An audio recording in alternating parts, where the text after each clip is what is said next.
fools and idiots. They're traitors and they're criminals to the Constitution, to the honor of this country, and to each and every one of us. Their culpability in absolutely the worst. Millions of people. And the vote on FISA, and I could go on, the Patriot Act. These people are... Well, let's drop any of that stuff in the past, and let's forgive them all of that. But this single mistake that they're making now, starting in October 7th, it sets off the activity in the end of October, may result in the death of 22 million people or more. Can you say World War III? Be right back in just a minute. Okay, welcome back. And when you look at the MSM here in this country, the mainstream media, you kind of feel sorry for the average American who thinks he or she is informed when they watch the television. Here's the top story at Google News. The top story. Now, the world's sitting on the edge of, as you just heard Clif say, and as we've been saying, a catastrophe here of really enormous proportions.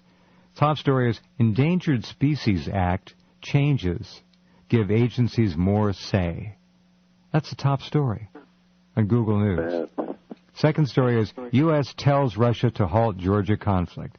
Well, must be a comedy sketch of some kind. I mean, here's George Bush, the rapist of Iraq, the genocidal maniac killer of over 1 million people in Iraq, and maybe 2 or 3 million in Afghanistan, we don't even know, telling the Russians to stop their Georgia incursion.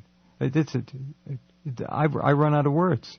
And then you can look on. They're talking about John Edwards' affair. And then they're talking about days are numbered for Pakistani president, which locks into years. Musharraf is losing support by the hour. There's a worthy story. Then it goes on from there. Ousted ex-Thailand prime minister to exile in Britain. I mean, what is this? I mean, these people, this is not news, ladies and gentlemen. The priorities of what these people feed you are so ass-backwards, bought, sold, owned, contrived, and manipulated. It's sickening. That's why you've got to go on the Internet for your news, and I do hope you'll keep coming to Rense.com. I do my best to present the most honest panorama of real news that I can get my hands on, and it's a daunting task, but we do our best here, as do Clif and George. And I again would urge all of you to subscribe to their absolutely fascinating work. They predicted this issue we're in right now, this calm, this lull in the virulence of the financial crisis. You have a chance now to buy gold at around $808, and it's going to double. When the corks pop and the fireworks go off in the Persian Gulf, what do you think gold? The best efforts to suppress gold will be worthless at that point. Panic will drive it up immediately. And I don't know how high, but it's going to go. So. Well, there's also issues there in terms of is the situation going to develop to be similar as Argentina? Will you want to sell gold at any price, unless the absolutely necessary as we go forward over the next couple of years? Mm-hmm. Will it become a trading vehicle? Will you be able to, prior to the 1930s, you used to be able to put gold in a bank and take out loans against it. Mm-hmm. They stopped that practice. It was actually kind of curious because that's what allowed the seizure of gold in the 30s anyway, was the fact that gold could be both used as collateral and legally insured. And so they had those records as to who had gold. Still, it only captured about 10% is the estimate that was in private hands at the time.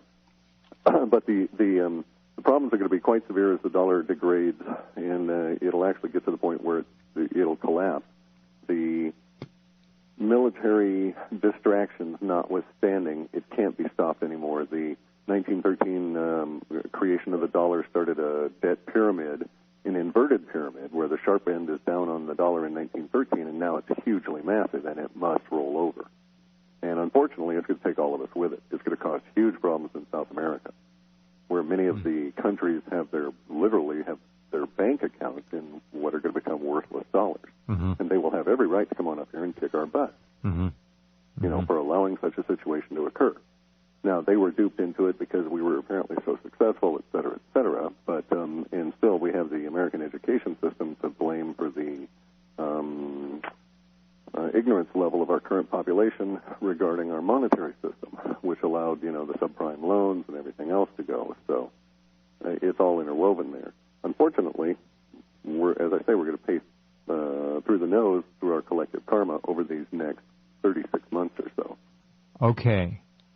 The chances are, according to your data, your and George's data, 40%, that we're talking October 7th here again, the release date. No, these are not chances. Let's not use that word. That's emotional loading. Where do we go? Projections?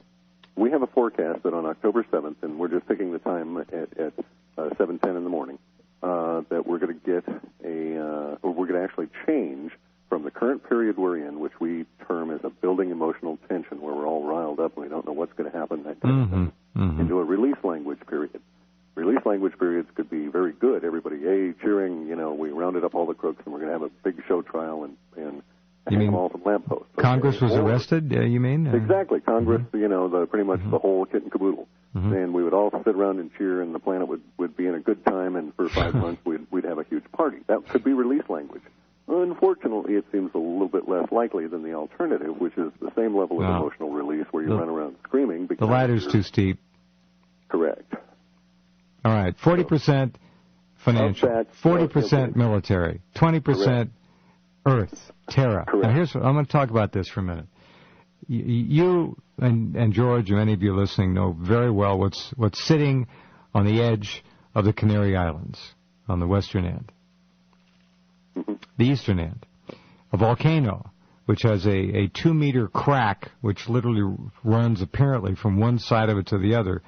And if this volcano should somehow shift and slide, fall, dive, plunge into the Atlantic, we might have an easy understanding of what all the language about flooding and inundation has been about in your work. That could do it, that in and of itself. That would be a catastrophe, of course. And I'd have to think about whether that could actually qualify as the global component. Yes, it would be global in many respects, especially in the human terms of it would affect global transshipment of goods, etc. Well, it would hit both sides of the Atlantic up and down both hemispheres.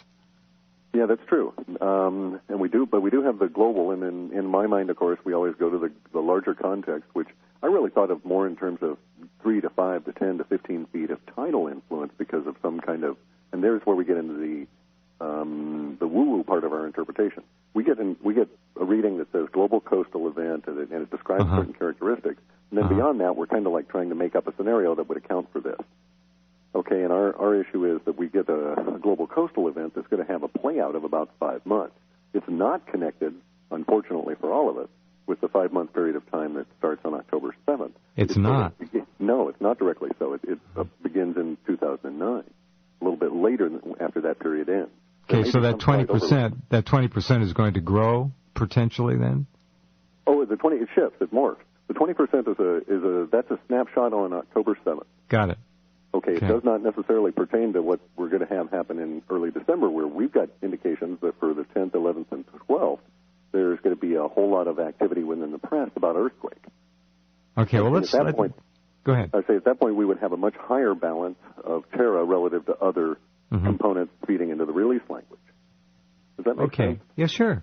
All right. Okay. What do we forecast, project? What do we conjure up here that could cause a worldwide inundation along the coastal areas? It could be any number of things, depending on how far you wish to extend it. If you follow out to the electric universe model, you could imagine a plasma expansion. They're very smart, those people, Dave Talbot and Walt Thornhill and all that. Correct. And there's a lot of credence for that and at many different levels. And I know levels beyond that in other languages that are still pointing to that, the hyperdimensionality of it and everything. So it very well could be the situation of if you imagine the Earth as if you removed all of the oceans and shoved all the continents fit right together, and we would be 60% smaller, but they would all interlock just perfectly. So maybe something happened and we fractured along those lines, and then the oceans are an afterthought, so to speak. Well, maybe another such event is going to occur. Pole shift? No, not necessarily. That's not what I'm saying. No, I know. I'm just throwing that out there as the next thing to kick around here. Yeah, that's another issue. I don't know if it'll be a pole shift as we currently think of it, because there's the Hapgood and the Graham Hancock and all of that. Geomagnetic. No, it may be an obliquity change, which is different. Okay. Because imagine a situation now. We've got a north pole that's magnetic that does not align with our geophysical north pole. Correct. Okay, that the deviation is not necessarily always been there. We're going to get to a point here in 2012 where we're going to be influenced by huge amounts of radiation that we have no precedent for. These are unknown to us, but we know, or we speculate, that they're going to include a huge amount of magnetics. And so under those circumstances, it's not out of the realm of possibility that the Earth would just sit right on up like a puppy and start barking, and we'd be 100% vertical. Which is the way it may have been in the past. We don't know. Correct, and it may last 700-800 years as we transit the alignment with the magnetic source, which is the actual rift next to the galactic center, and then it may degrade after that, but who knows? You said radiation. We know that we're actually in an area right now where if you read a lot of the Russian literature, you get a better picture of what's going on in our whole solar system than what's allowed through the American press. For sure. Sometimes it means that you have to do some serious scientific translation. And I've got a couple of good sites, and I think I'll pass them on to you, and you can put them on your site. So if you run across a scientific thing in Russian, you can just pop it over here, and it's kind of like a very advanced babel fish for scientific terms. Good. In any event, though, the Russians are of the opinion that their measurements show that our heliosphere is greatly increased, that the density of the energy flows within the region of space in which our solar system is now are perhaps on a whole order of magnitude, if not greater, in the last 4 or 5 years, and are showing no signs of relaxing as we proceed further. And these radiations are not necessarily all being measured, and they acknowledge that. We have a limited imagination and scope about what energy really is, and so we're only able to measure a small band of it, but that we can measure, X-rays and everything else, in visible light and so on, is going way up. It's heating up, folks, on almost every burner on the stove. Unfortunately, we're in all the frying pans. Simultaneously. Yeah. It's kind of a Zen thing. Thank you, Clif. Always great to talk to you. Sure. We shall see. We're going to have you back here on the heck, let's 8th. see. No, we'll probably do it both sides of the window. Okay, sure. 6 and the 8th. We'll know a lot more by the 15th of September. Thanks a lot. Say hi to George. Okay, sure will. Good night. Bye. Clif High, halfpasthuman.com. That's our program tonight. I'm Jeff Rense. Thanks for being here. We'll be back in 21 hours. In the meantime, we'll see you at rense.com.